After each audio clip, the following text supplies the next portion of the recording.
Welcome to the Deconstructed Woman podcast, a podcast about breaking down barriers between women, exploring and sharing perspectives of each individual woman's experience, and discovering what we have in common and what makes us different.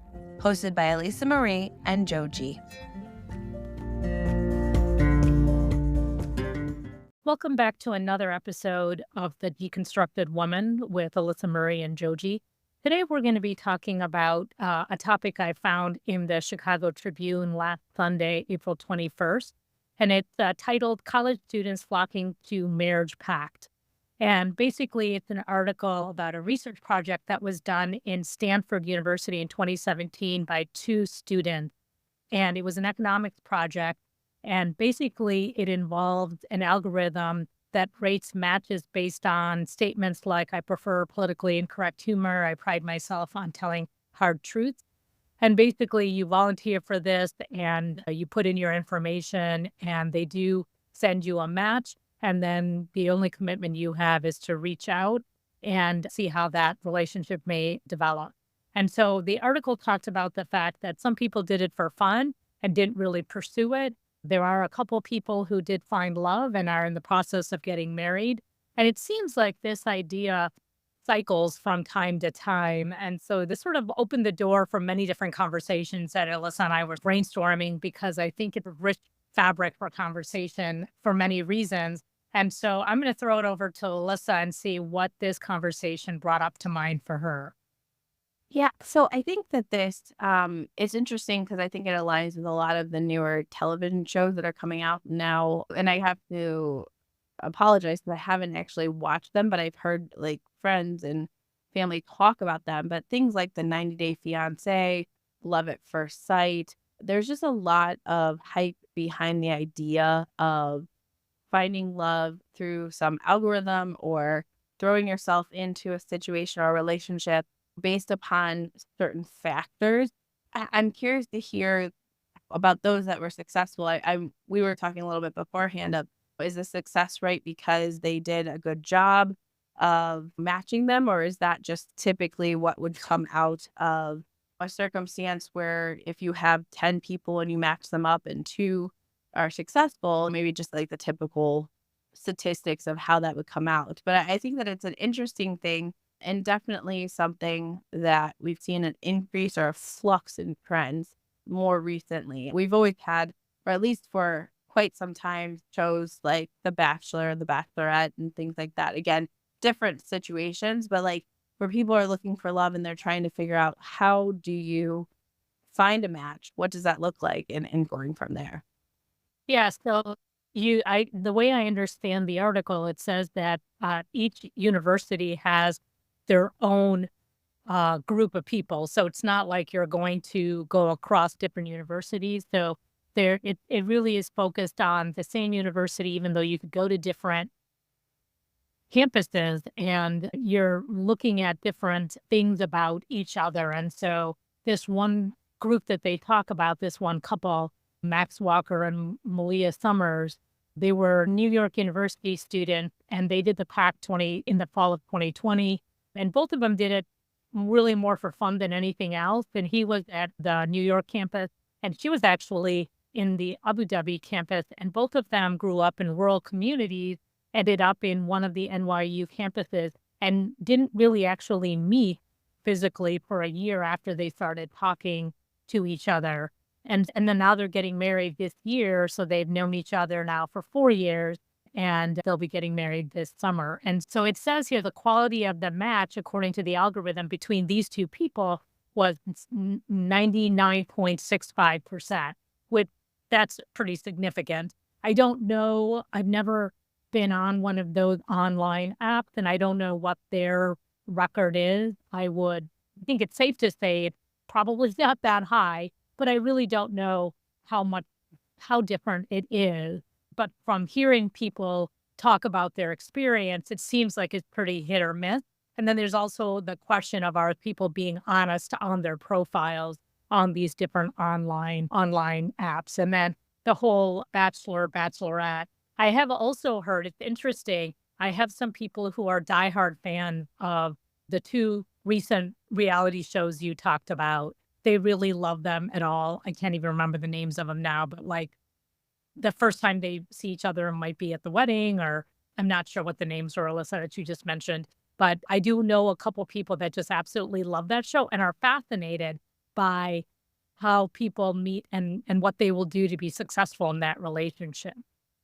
What have That you heard about those shows? Yeah, so I remember I think I used to watch Love at First Sight, or I don't even know, it's maybe not the right title, but for our listeners, they know what I'm talking about. Many years ago. Again, these are not new shows, but I just been hearing more talk about them. But I think that it's interesting. And again, they're going by characteristics that they assume will be a good match. So they're putting two people together that based upon their answers to certain questions, this is a good match for you. And I think that's probably it has some worth to it. When we're talking about online dating and those sorts of things, depending on the websites, they have different categorizations of what you answer. I could say I met my husband on, but it wasn't like an in-depth conversation or like a long questionnaire or anything like that. I think some sites do that where they ask a lot of questions and you're just bogged down with all the things you're asked and then they match you. But I think that there's different ways of dating and Tinder or you just swipe left or right and things like that, which I mean, I think that it speaks to the change and the shift in our society as a whole of people are still trying to connect, still trying to find love and do it in the new age of technology and what that looks like. And I think that we are evolving with that. In some ways, people might say that does a disservice to the ability for people to meet. Like those hopeless romantics are like, oh, that's not very romantic to just swipe left or right.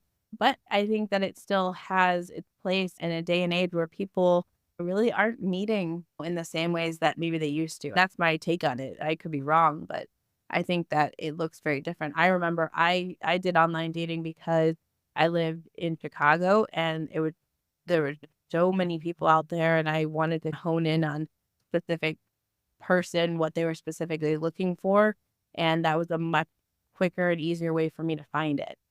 And this article does also say that the pandemic really boosted the interest in this marriage pact because of the rules for socialization and the ways that most people were meeting other people at school on college campuses, either going to bars or fraternities or whatever. Those are really limited because of the pandemic. And so, no surprise there that these kinds of programs really boosted in numbers because there were very few ways that you could socialize during that time, and we didn't know how long it was gonna last, and so people really were desperate to stay connected or meet people and not be by themselves, isolated in their dorm rooms or in their own houses or whatever. What this model says is basically, rather than dwelling on physical beauty and personal stats like height and hair color, the marriage pact focuses its 50 questions, so that's a lot of questions, on core values, communication styles, conflict resolution, smoking and drug habits.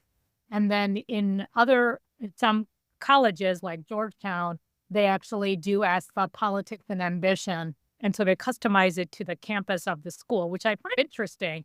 You choose a university based on what its brand image is or what you think about it or what it's known for. So I guess that finding like-minded people for those kinds of values is important. I guess that's what it is. What do you think about that? Do you think that that makes sense? I don't know if my university had like something that well known about it. What do you think? Did yours? I'm not sure how to even think about that. I think we did. I'm from Midwest. I've lived in multiple states in the Midwest. And so I went to university that was in the middle of a cornfield. And so and I grew up in the country. And so a lot of us had very similar characteristics in that regard. If you were a city dweller, you didn't typically come out to the country. So I think that there were similar characteristics in who was drawn to that particular school. I think that I went there specifically for my major at the time because I knew it was a well-known school for that. So I think that there's certain things that might pull you to a university, but location, I think, does have some bearing because I could have probably gone to a school in New York if I wanted to. There was another school. So, like, I'm trying to think back to like why I didn't choose some of the other schools that kind of have the same reputation for that particular major. But I chose to go to a school that was very similar to where I grew up, had the same kind of values, not much different to walk through those halls than it was my high school in some ways. So I think that there was some similarities, but I don't know that that's always true for everybody. But I do think that there is a certain fit. Like I know for me, and again, maybe this has changed over the years, but for me, like I went to the college campuses and what everyone felt right was the one I was going to go to. And I just happened to get a scholarship to that one as well. So I think there's a couple of benefits, but that was definitely where it started. Yeah, and I will say I went to a big urban university that had tens of thousands of students, and it was a in downtown, Detroit, and so it was a very different experience for me. It was multicultural and I don't know if I think that I would have necessarily found somebody there just because it was so large. And I did hang out with a lot of Indian students because that's my ethnicity. And I had never spent that much time with Indians. And so it was just something that I gravitated toward. But then, yeah, it just wasn't something that it didn't lend itself that much. I did date in college, but not necessarily thinking that it was going to guarantee some type of a long-term relationship per se. But yeah, when you go to a really big school, even though Detroit is considered the Midwest, I don't because it's so rural, excuse me, it's so urban, I don't think that it was necessarily going to apply because it was such a big school. But at the same time, it did expose me to a lot of different types of people, and the classes I took just brought in different thoughts and ideas. And so that was like a really nice multicultural kind of experience in a really big university where there were as many graduate students as undergrads and PhD students. And so it was definitely a big school experience. At the same time, probably felt like there were so many people that finding the one that was for you also seemed probably unlikely from that perspective. But who knows? I'm sure lots of people met in college at that university, fell in love, and got married. Who's to say that I think what's also interesting about some of this stuff is that I think about a marriage pact like this, or I think about the TV shows that you mentioned, Alyssa, and I think how is some of that sort of different than like the arranged marriages that so many cultures have? It's people find each other, families negotiate these kinds of marital relationships based on the family type, status, economic level, educational level, and it's like a business transaction. And I think that though they are difficult for me personally because I remember what that process was like, and I don't really feel like that was a great experience for me. But at the same time, I feel like these different programs on TV or whatever like that, I think so much of it depends on the two people and how hard they're willing to work on that relationship.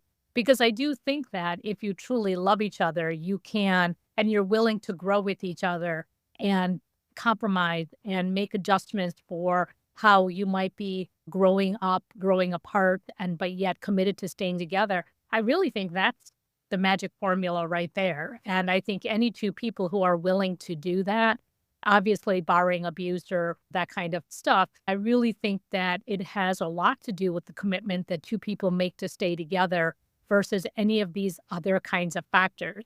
Does that sound odd to you, Alyssa, or does that seem to fit with the paradigm that you believe in?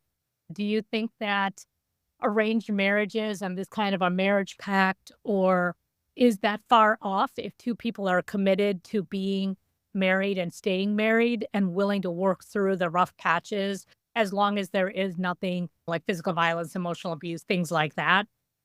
Yeah. So it brings me back to that show, Love at First Sight. One of the reasons I think, and again, I can't speak for other people, but one of the reasons I think that I got drawn into it was that exact factor was that you throw two people, okay, they maybe haven't met, so similar to arranged marriage and they're put together. But I think the part that was intriguing about it was watching them maneuver through those situations, watching them now they have typically an entire crew So there's usually like a psychologist, a social worker, a love expert, if you will. There's a panel of people that help them maneuver through different scenarios. And I think that's part of why that was so appealing, or why it is appealing to people, is to be able to look into that and see, how do people. I remember one episode I watched where the two individuals met, they really enjoyed each other's company, but they lived, I think, an hour apart from each other. And so at one point, the man in the relationship was commuting back and forth. And then at one point, he said, I'm just going to stay at my house because it's easier.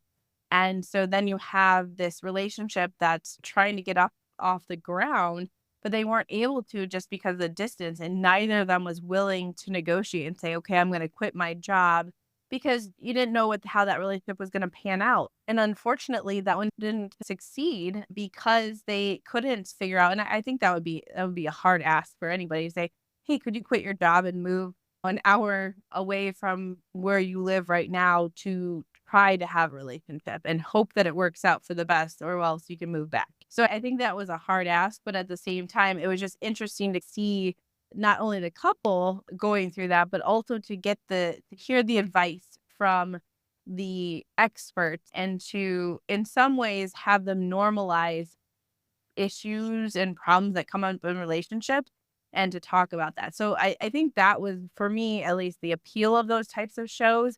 And they are very similar to arranged marriages because they have no footing, or no idea who this person is beforehand. They just jump into it hoping they find love at the end. Yeah, and I think that the one thing I wonder, because I have never actually seen one of those shows, is what if there's a great match between you and the person, but the families are either taken aback or don't meld well? What happens in those situations? Because that's like a wild card, right? Yeah, so some of them, like, the family was there and present when they literally got married, and then they had 90 days to decide whether they're gonna get a divorce. They had a wedding ceremony, and a lot of them talked about how their families were in support of it. Some of them said, "Our families are not in support of this." I think it was dependent on it. I think some people just enjoyed being on television, and so their family was like, "Yeah, go ahead, try it out, see if that works." So I didn't see a lot of pushback. I definitely saw some people, but typically these are all adults, and their families are like, go ahead and try and hope it works out for the best for you. It's a bizarre or non-traditional way of meeting somebody. But I definitely didn't see too much pushback from families until they got into the relationships. And then, again, as issues started to come up, they would talk to their parents or their siblings or a trusted family or friend and say, I'm struggling with this.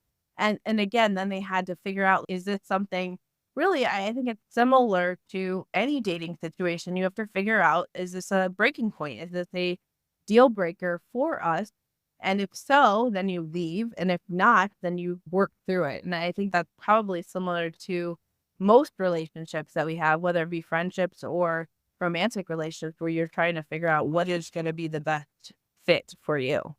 Yeah, and while you were talking before, I was thinking about how much better would our relationships be if we had access to a team of professionals to help guide and navigate that relationship, right? I feel like, man, and that's why some people go into couples therapy before they get married, or if they are at a crossroads and they're not sure if they're going to stay together, if this is the right fit, before they make more investment of time. It seems like if we all had access to that kind of support, and not and profession at a professional level, not just our friends who like this partner or don't like this partner, that gives us biased opinion, but really gives us professional level support or guidance. That to me is like the biggest success factor in terms of if everybody's being honest and on the up and up, then I think that feedback and that advice is just so invaluable for making a relationship be successful, because I think that's the hardest thing, is really finding a middle of the road. I think all of us want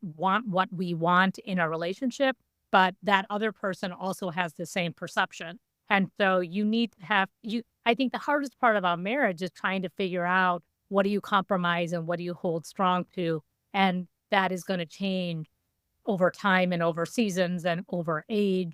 And it's just still coming back to that middle ground and figuring out, okay, how do you navigate something? And is this non-negotiable for the other person? Is it something they can bend on? Those are the hard questions. That's if your partner is not going at the same rate you are, or you feel like somebody is holding you back, or your partner wants to do something that you just have an ethical or moral dilemma against, or something like that, or a job is going to take you somewhere else. And how does the family negotiate that? Is it for everybody? Is it for one person?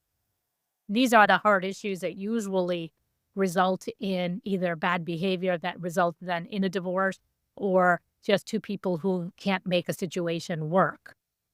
Right. And I mean, we know from statistics today that almost 50% of marriages end in divorce. So there is definitely, this kind of, I think it's cost benefit analysis that we're doing constantly to try to figure out, is this a good fit? Is this what I want or not? But I do think that it made me think of different people have different thresholds for what they can tolerate and what obviously this is because we talked about domestic violence and stuff like that. So not necessarily in those types of situations. I think we feel very strongly that obviously we're not talking about that. If there's an abusive relationship, that's a different scenario. But what we're talking about is just when you hit those conflicts, like you were saying, I was also thinking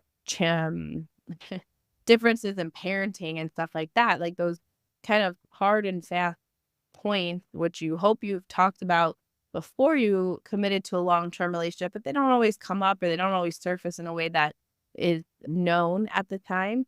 And so I think that's part of what goes into whether, again, you're going to look past this and be able to accept it or work through it and find some common ground, or whether that's going to be the end. And I think in those shows, and again, the concept of the marriage pact, I think that it's showing us that in certain circumstances, you could be a perfect match on paper.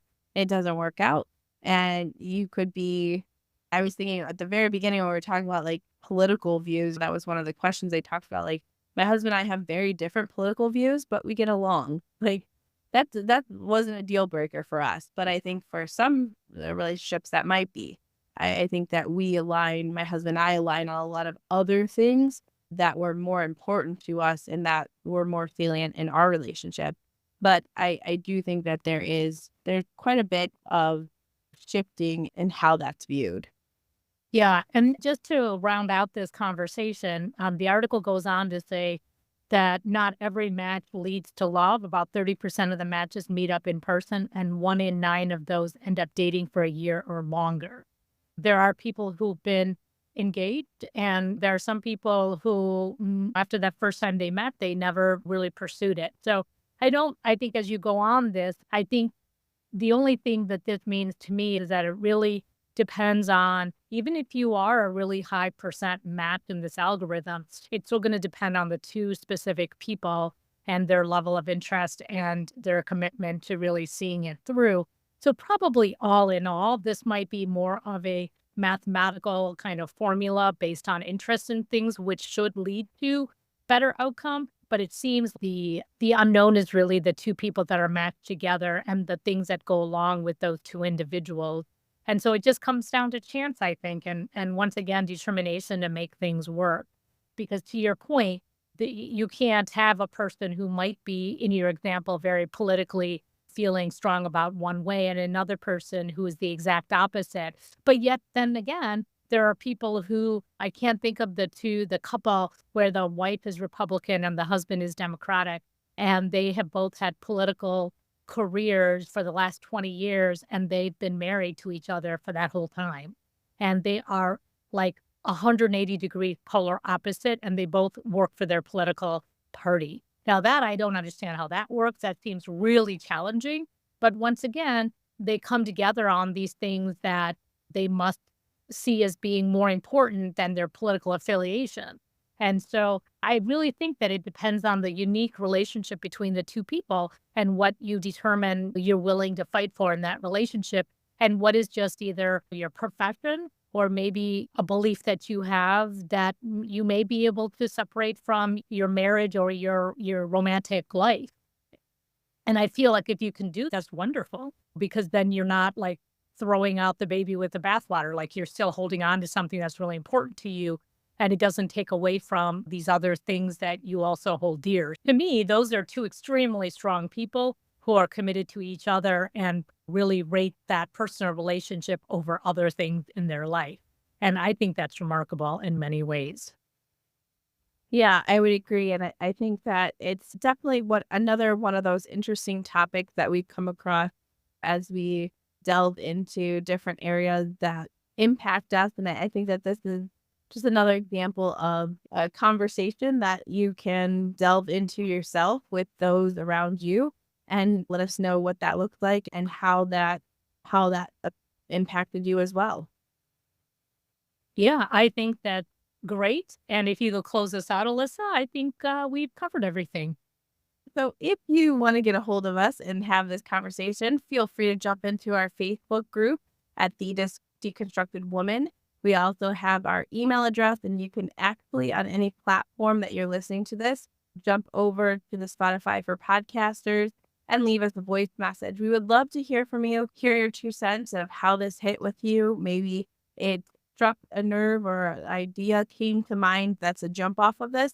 We're always open to new topics and things as we continue into this next season, and we welcome all of your feedback. So, from both Joji and myself, thank you for listening in, and we will talk to you next time.